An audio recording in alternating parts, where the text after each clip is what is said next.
muito dotada e admirada entre as nações. A Bíblia fala explicitamente. Agora, por quê? Qual que é o problema de nós não sabermos? É a vulnerabilidade. Eu estava ontem no embate de governo, onde nós estamos tomando posição no meio do governo com algumas pessoas aqui, que foi uma bênção. Mas por que é importante a gente estar nesses lugares? Que quanto menos a gente sabe o que está acontecendo, mais manipulável é. Então, por exemplo, leis onde protegem as nossas crianças, a sexualização precoce, infantil nos colégios. Ontem nós ouvimos falar delas, pessoas lutando para não mudar a linguagem, para não tornar a linguagem uma linguagem errônea, a linguagem de gênero, e tantas outras coisas que a gente discutiu, ouviu ontem falar sobre corrupção e mentira. Mas quanto menos tu souber, mais manipulável tu é. Agora, eu posso trazer isso para um outro nível.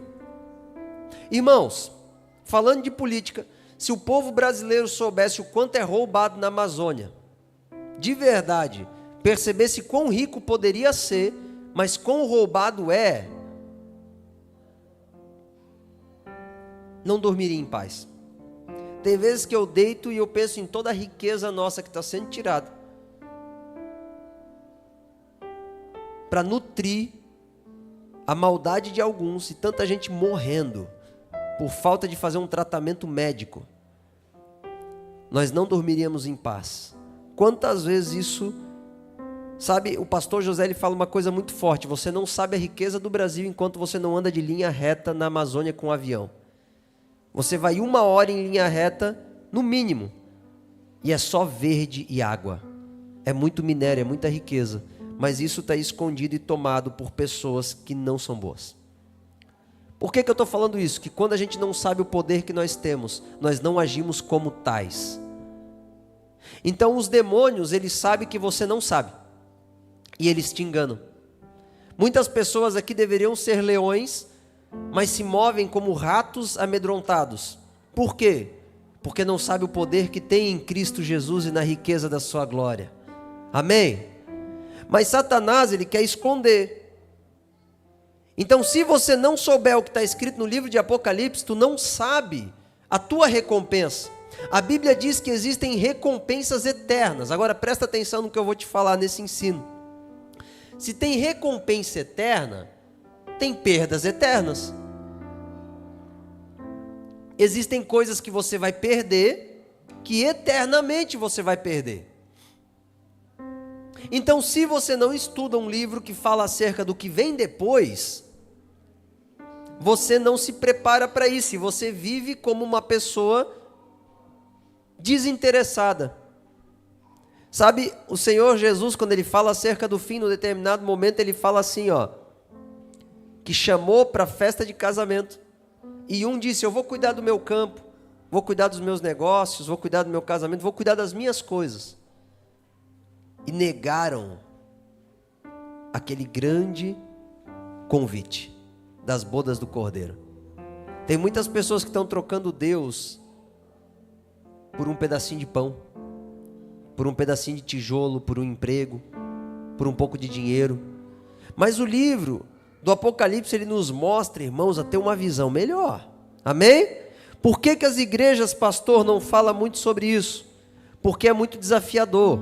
Porque a escatologia, ela te leva a querer perder a tua vida para conquistar a vida de Deus na terra. Amém? E isso, muitas vezes, não é interessante para o governo humano.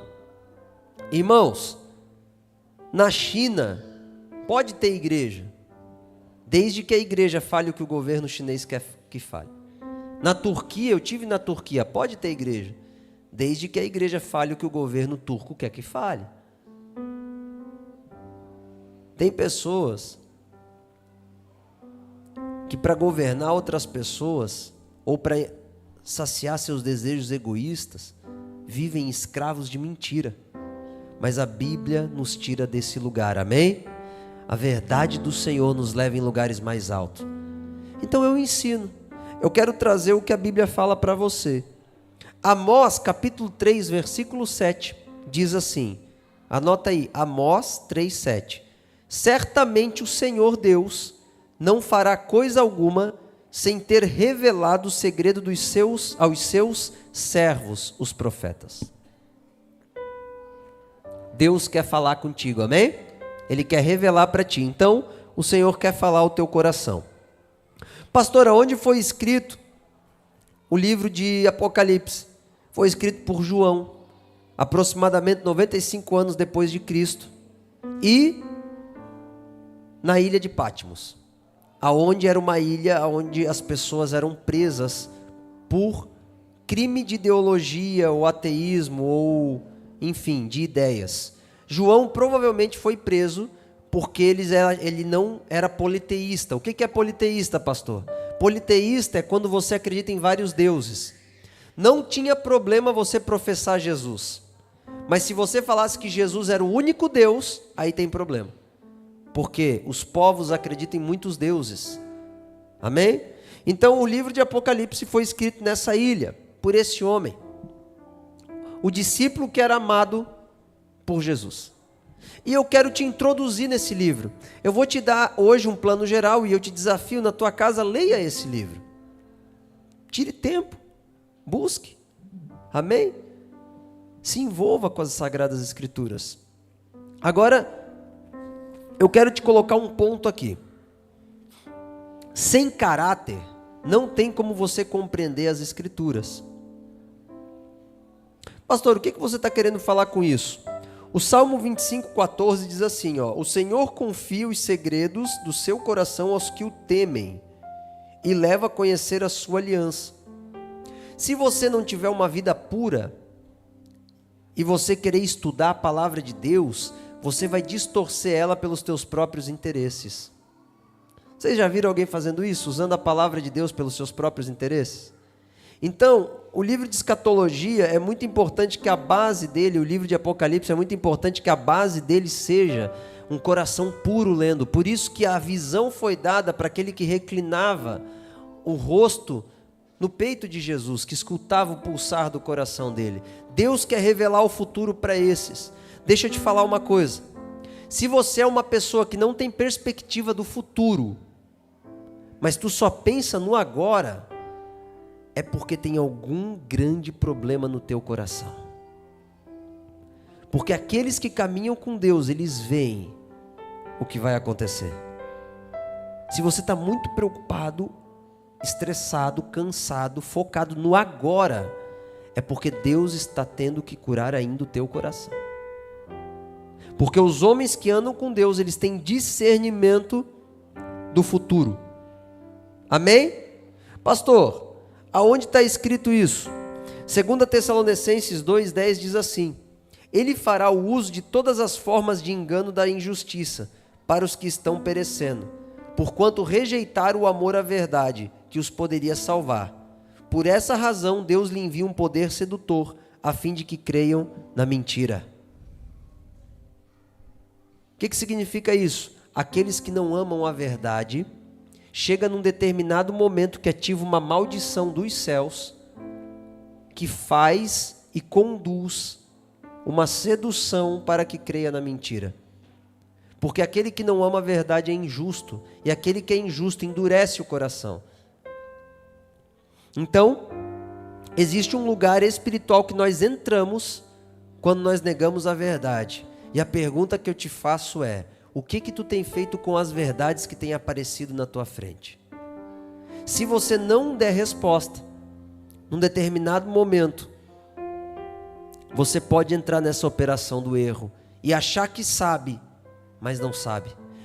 Eu conheço várias seitas como Testemunha de Jeová, Mormons, que são pessoas que acham que sabem, mas é claramente enganada, porque negaram a verdade. Seitas até evangélicas mesmo.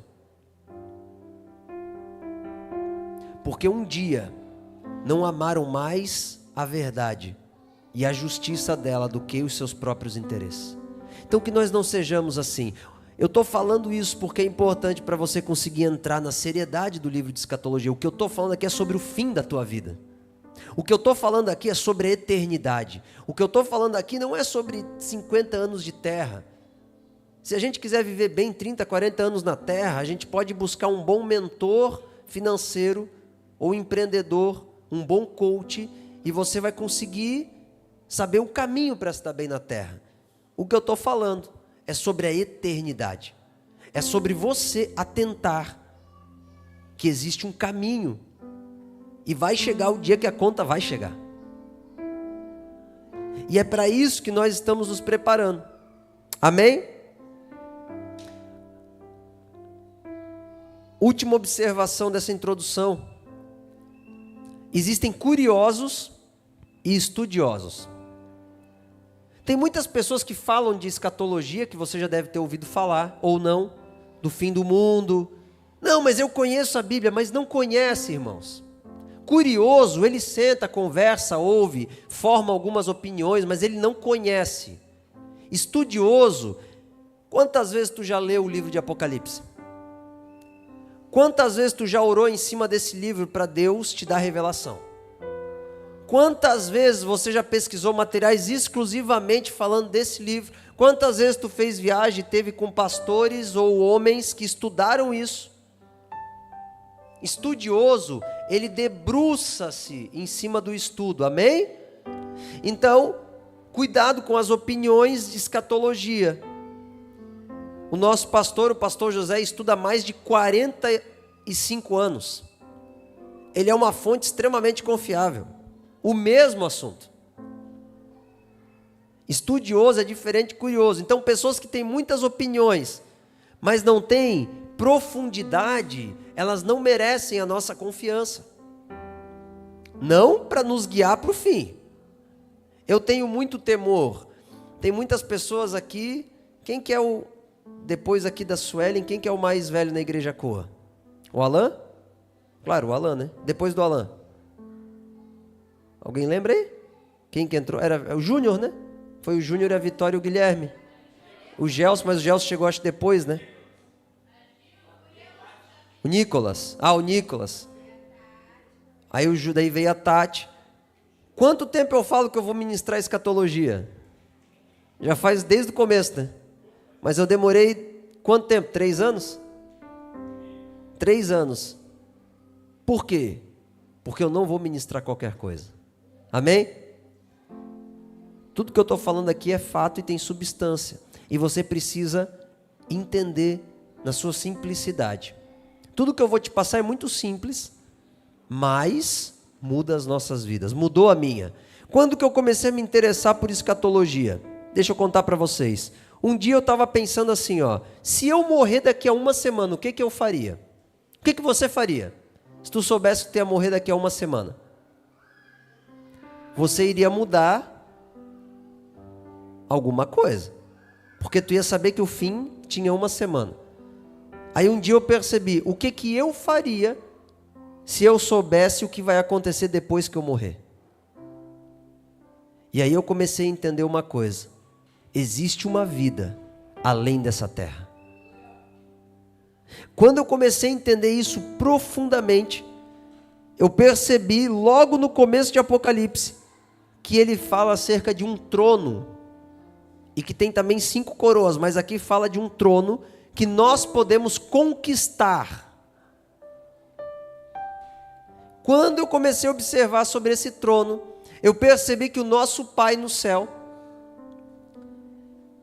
Ele vai abrir condição para alguns estarem com Ele, na casa dEle, os que se assentarem no trono. E não são todos. Então eu comecei a perceber que existe um caminho para você conquistar algo muito maior no céu, do que simplesmente falar, eu aceitei Jesus, confessei Jesus e vou ser salvo. Isso é muito pouco. Glória a Deus pela salvação. Só que a salvação do Senhor Jesus, ela é possível alcançá-la pela natureza. Meu Deus, pastor, o que você está falando? Presta atenção em Romanos capítulo 1. Você já se perguntou aquelas pessoas que nunca foram numa igreja? Ou aqueles povoados que nunca ouviram falar que Jesus vive? Como que eles foram salvos? Pelo testemunho da verdade que eles tiveram e negaram ou não. Se você pegar a Bíblia, em Atos capítulo 10, você vai ver um homem chamado Cornélio. Tu vai ver que as ofertas dele subir aos céus. Ele era um homem temente a Deus, cujas ofertas agradavam o coração do Senhor. Mas Deus manda Pedro pregar para Cornélio. Olha isso, irmãos. Por que Deus manda Pedro pregar para Cornélio, se Cornélio já era um homem justo? Quando Pedro chega na casa de Cornélio, ele é batizado pelo Espírito Santo. E ele recebe uma condição maior de revelação do Pai. Essa condição maior que Cornélio entrou, abriu a porta para ele alcançar um reinado maior no céu. Porque salvo Cornélio já estava. Não era sobre salvação. Então existe um mundo após confessar Jesus. Existe o universo do reino. Existe a verdade divina, a cosmovisão divina. E é isso que esse livro faz com a gente. Então, se você sabe que tem algo muito grande para você alcançar, o apóstolo Paulo, ele falava assim, pela graça sois salvos, isso não vem de vós, é dom de Deus. Então tu és salvo por confessar Jesus e crer que Ele te limpa. Só que também o apóstolo Paulo fala assim, eu esmurro a minha carne para alcançar o prêmio. Mas que prêmio que é esse que ele está falando, se ele já está salvo? Ele está falando acerca de uma ressurreição superior, junto com Deus nos céus. Existe um lugar maior, irmãos. Um empreendimento maior, que as coisas dessa terra ficam pequenas. É muito maior. Amém? Isso é escatologia. Hoje eu estou introduzindo vocês do porquê saber sobre o fim. Se você sabe o que acontece com Satanás aqui, tu não tem mais medo dele. Tem tanta gente que tem medo de demônio, mas não vê que ele é pisado, destruído, encarcerado pelo sangue de Jesus. Não tenha medo de demônio. Leia o livro de Apocalipse que você vai ver. Agora, abre comigo Apocalipse 1,19. Eu quero te dar um prisma geral para você poder discernir o que eu estou falando. O Senhor chega para João e fala assim, João, escreve as coisas que tem visto e as que são, ou seja, as que estão acontecendo, e as que depois destas hão de acontecer. Então veja bem, existem 3 partes aqui nesse livro. O primeiro é, João, escreva o que tu tens visto, ou o que tu viu, continuamente. Escreva o que está acontecendo agora e o que vai acontecer depois. Então, nesse versículo, tu já percebe que quando Jesus começa a falar com o apóstolo João, ele divide em 3 partes. E é muito importante que a tua mente perceba isso, porque senão tu pode causar uma grande confusão na sua mente. Então o livro do Apocalipse, ele é no mínimo dividido em 3 partes. As coisas que João já conhecia, se você abrir Apocalipse no capítulo 1, e você ir até o verso 20, você vai ver as coisas que João conhecia. E que ele estava vendo. Se você pegar a segunda parte, que é Apocalipse capítulo 2 e o capítulo 3, você vai ver 7 cartas para 7 igrejas. Isso eram as coisas que estavam acontecendo naquela hora. Então, primeiro ele falou, as coisas que tu viu, escreva. E as coisas que estão acontecendo agora. Aí ele fala, são 7 igrejas que estão com 7 problemas, ou tem 7 questões que eu preciso destacar. Aí ele começa a falar, ele escreve uma carta, vai pegando a chave do que eu estou te falando, e vai guardando dentro do teu coração, para a igreja de Éfeso, para a igreja de Esmirna, vai vendo na tua Bíblia ali, para a igreja de Pérgamo, para a igreja de Tiatira, Sardes, Filadélfia, Laodiceia. Agora deixa eu te falar uma coisa, eu não vou ler aqui porque não dá tempo. Por isso que eu preciso que você leia, principalmente o capítulo 2 e 3 de Apocalipse, leia. Nesse livro tem 3 revelações. Nesses 2 capítulos, tem 3 cernes de revelação.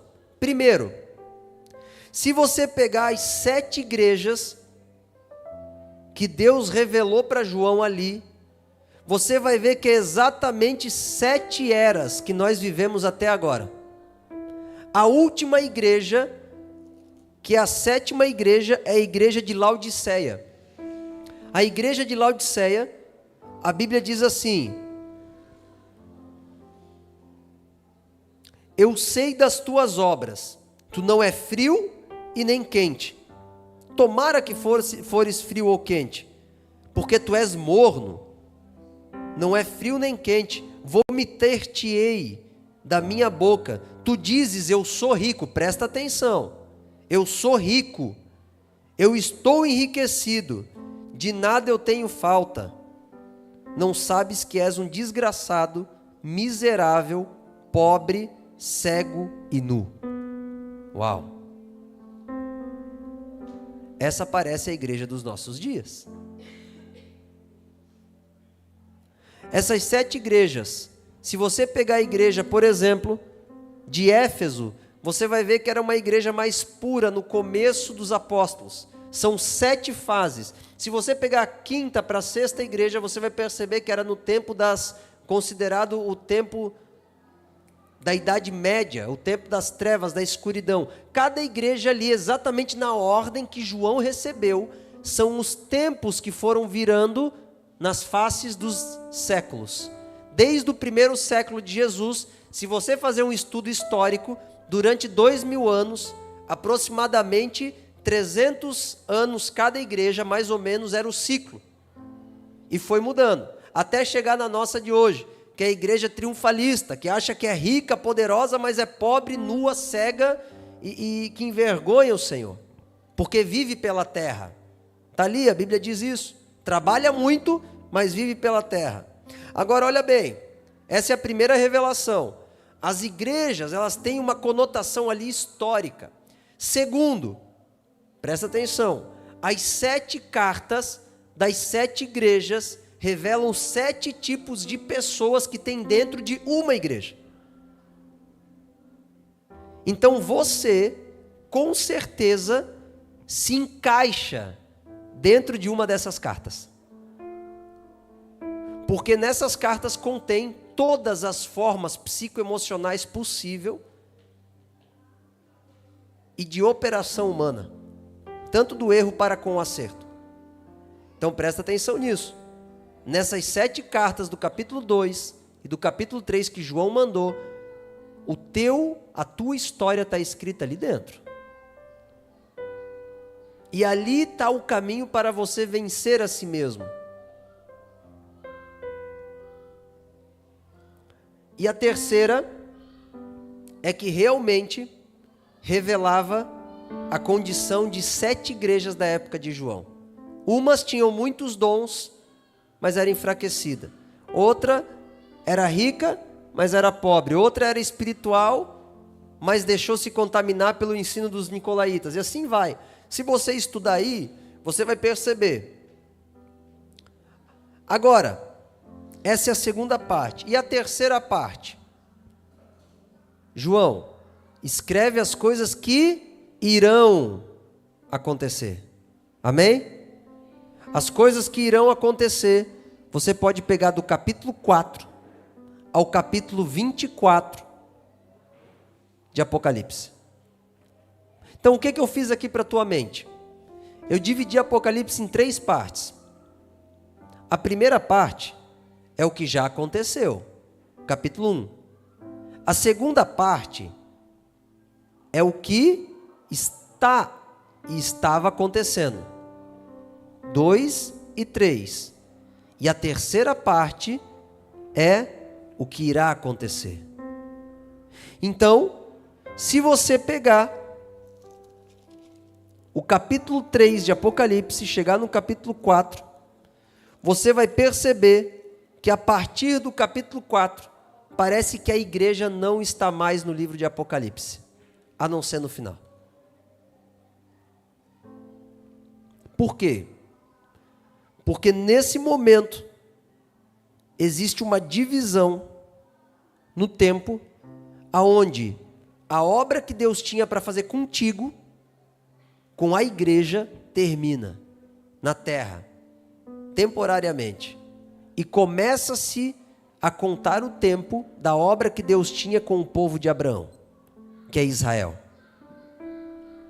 Se você ler tranquilamente, se você ler com calma, você vai perceber exatamente o que eu estou te falando.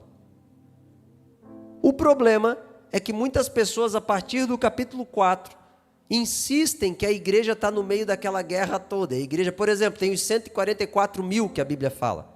Os 144 mil são judeus. Irmãos, se fossem para ser salvos 144 mil pessoas, tu acha que nós ia? De jeito nenhum. Tu acha que a gente consegue competir com Pedro, com Paulo, com Elias, com... É loucura. Graças a Deus que tem mais espaço no céu. Mas a gente tem que entender. Então, existe uma maturidade que Deus quer dar para a igreja. E você não tem noção do que está acontecendo aqui hoje. Você não tem noção do que se torna uma pessoa que entende o que eu estou falando. A força emocional dessas pessoas são muito poderosas. Porque elas não param mais pelas coisas da terra.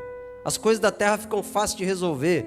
A gente está falando de besta, de dragão de 10 cabeças. Quando acontece algo aqui na terra, tu fala, isso aí é fácil de resolver, difícil é aquele negócio lá.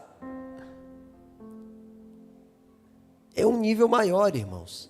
Então o Apocalipse aqui, ele é dividido nessas 3 partes. Vocês conseguiram entender, irmãos? Conseguiram entender esse estudo? Conseguiram entender esse ensino? Agora, o cerne, e eu vou ir bem a conta-gotas nesses ensinos, porque a gente precisa entender, é muito profundo. Existiu uma esperança que Jesus voltaria. Jesus falou, eu voltarei. Amém? Hoje, muitas pessoas falam que Jesus já voltou. Não é poucas, irmãos. Não é poucas, não são poucas, são muitas correntes que dizem que Jesus já voltou. Lá quando foi destruído o templo lá de Israel, 65 anos depois de Cristo, que era ele que voltou. Só que essas pessoas, elas não são estudiosas. Jesus ainda não voltou. E há algo muito forte na volta de Jesus. Nas próximas aulas eu vou falar o que isso significa para você. O que muda Jesus voltar. Mas o que eu quero dizer aqui hoje é que o Apocalipse ainda não aconteceu. Eu quero pontuar isso nessa aula. Aconteceram sim muitas coisas. Mas eu vou te mostrar aqui agora. E você pode discordar de mim se você quiser e me questionar. Mas eu vou te mostrar aqui agora que não aconteceu. 2 Tessalonicenses, capítulo 2, verso 1, diz assim: quanto à vinda do nosso Senhor Jesus Cristo e a nossa reunião com Ele, rogamos a vocês que não se deixem abalar, nem alarmar tão facilmente, quer por profecia, quer por palavra, quer por carta, supostamente vinda de nós, como se o dia do Senhor já tivesse chegado. Está aqui. Ele está falando, não achem que o dia do Senhor já chegou. Nem deixe que ninguém vos engane de modo algum. Antes daquele dia virá a apostasia. Então será revelado o homem do pecado e o filho da perdição. Já foi revelado o anticristo na terra? Não. A apostasia já tomou a terra? Está quase. Porque a apostasia é o largar da fé, o corrompimento da fé. Isso está acontecendo. Mas o homem do pecado não foi revelado ainda. Pois bem, o apóstolo Paulo falou, não fiquem se atendo a coisas que estão falando por aí. Vocês vão ter clareza, porque Deus revela aos seus servos a verdade. Pronto. Mateus 24, 21. Haverá grande tribulação, como nunca houve desde o princípio do mundo até agora, nem jamais haverá outra. Já aconteceu isso? Não, não aconteceu. Nunca haverá outra tribulação maior. Já teve algo tão ruim quanto o Covid? Não. Então, se o Covid veio e já é algo pior do que já teve, e aí? Então não aconteceu. Mateus 24, 29, 30. Imediatamente após a tribulação daqueles dias, o sol escurecerá, a lua não dará sua luz, as estrelas cairão do céu, os poderes celestes serão abalados. Então aparecerá no céu o sinal do Filho do Homem, e todas as nações da terra se lamentarão e verão o Filho do Homem vindo das nuvens do céu, com poder e grande glória. Isso já aconteceu? Não. As estrelas não estão no céu? Irmãos, isso aqui é literal, amém? Eu expliquei na aula passada que é literal. As estrelas têm que cair? Misericórdia, não, aleluia. Eu quero não estar aqui, homem. Apocalipse 1:7. Eis que vem com as nuvens, e todo olho verá, até mesmo aqueles que os transpassaram, e todas as tribos da terra se lamentarão sobre ele. Isso não aconteceu. Tem gente que não conhece Jesus ainda. Apocalipse 3:10. Guardaste a palavra da minha perseverança, também eu te guardarei da hora da provação que há de vir sobre o mundo inteiro, para pôr a prova os que habitam na terra. Ponto. Não aconteceu. Ele fala assim: eu vos guardarei, mas virá algo na terra que vai destruí-la. Toda a impiedade da terra vai ser destruída. Irmãos, quando nós entendemos isso aqui, a gente não tem mais medo de juiz do STF, a gente não tem mais medo de bandido. Por quê? De traficante, de político, de pessoas maldosas. Por quê? Porque grande é o poder da justiça do Senhor sobre a terra. Você está entendendo isso? Sabe por que o Apocalipse é tão lindo? Porque aqueles que são injustos serão ceifados, irmãos.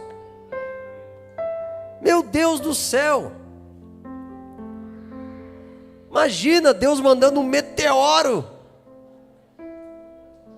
lá no meio daquele poder onde eles julgam o povo brasileiro injustamente, para acabar com aquilo lá. Deus vai fazer, irmãos. Grande é a onda da injustiça e da corrupção sobre o mundo, mas maior é a glória de Deus que está vindo sobre tudo isso. A ira de Deus é boa.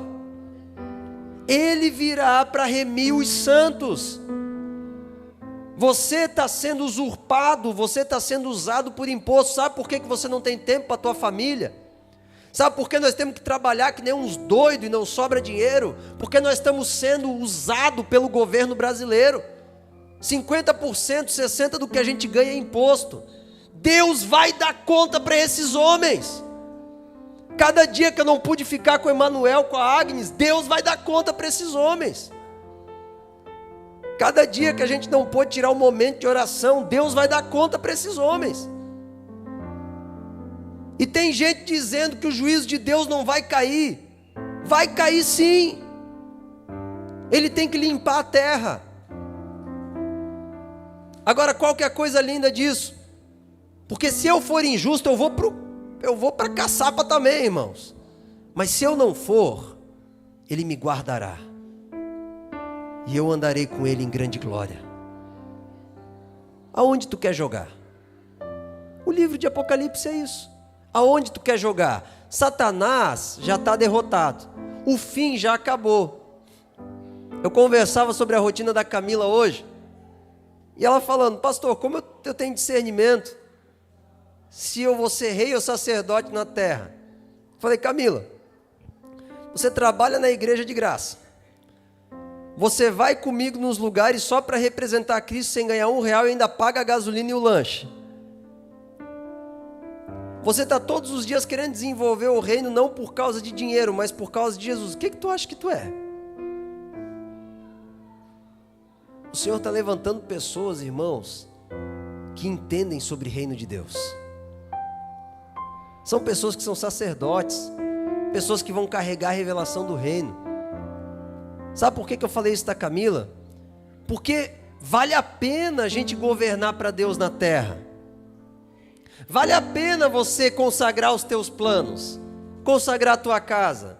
Sabe, vale a pena você poder ir do lado de um caixão, ver uma pessoa morta, e em vez de tu ficar desesperado, tu está tranquilo, porque afinal de contas a eternidade é que me espera. Vale a pena você não ter medo dos injustos.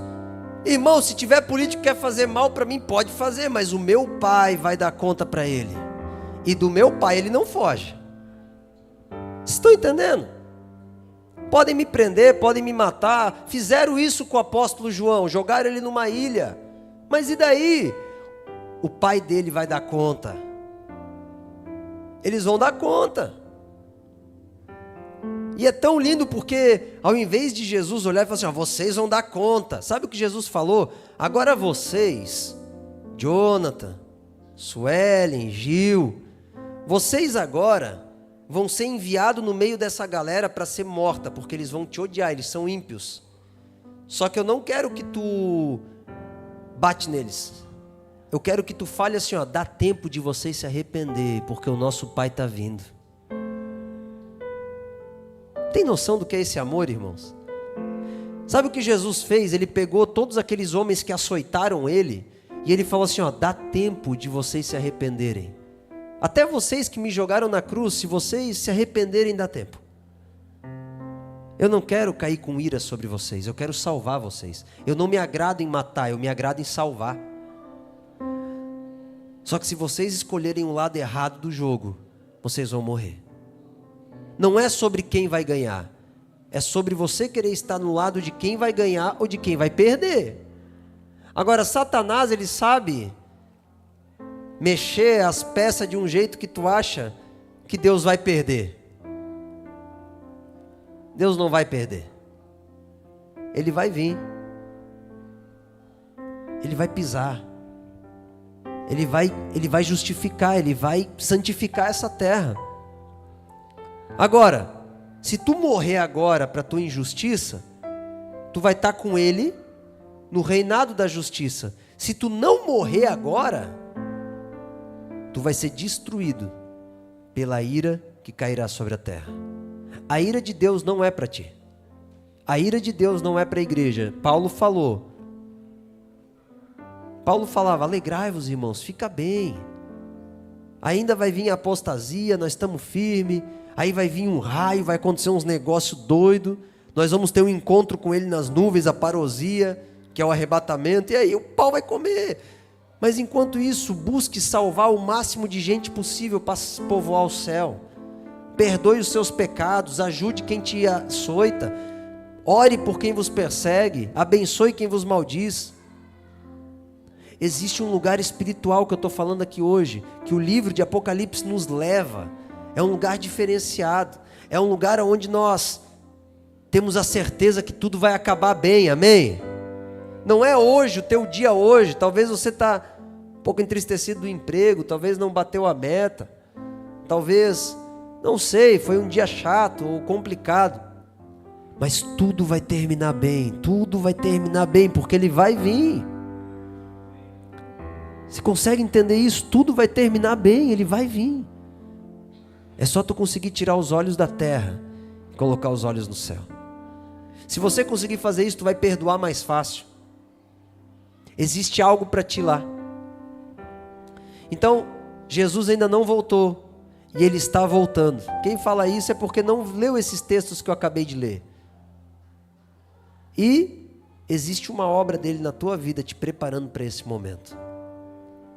Amém? Então, hoje é a aula que eu preparei para te introduzir no livro de Apocalipse. Pode se colocar de pé, quero orar pela tua vida. Espero que você tenha aprendido algo, que eu tenha conseguido compartilhar algo com o coração. Você aprendeu alguma coisa aí? Amém? Sei que o pessoal está cansado, hoje é um dia puxado para uma aula dessa, mas nós temos que falar, irmãos, amém?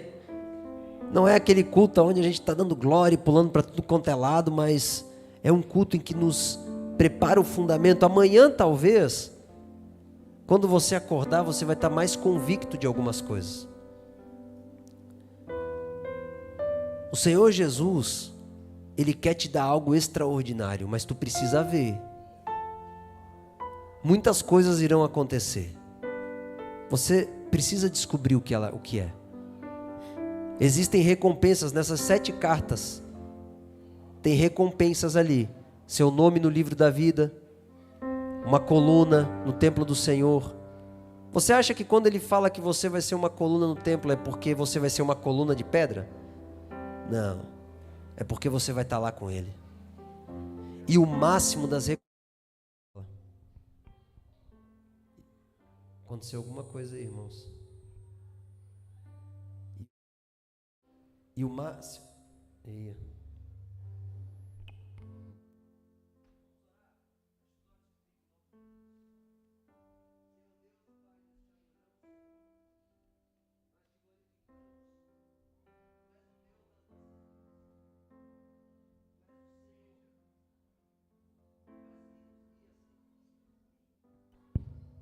Tu és quem nos prepara.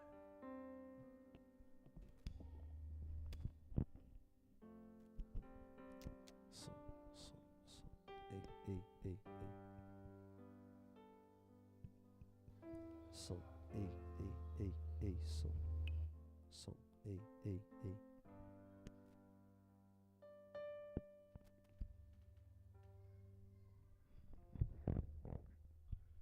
Som. Ei.